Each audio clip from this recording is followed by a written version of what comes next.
Alo. Danışmaq istəyirəm, gəl. Həmişəki yerimdə səni gözlədim.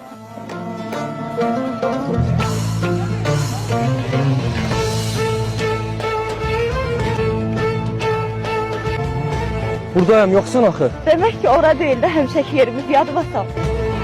Alo oğlum.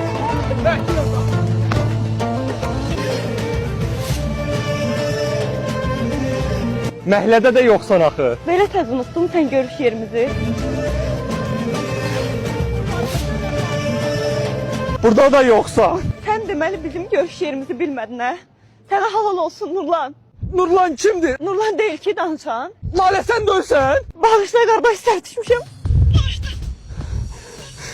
Lale de ölmüş.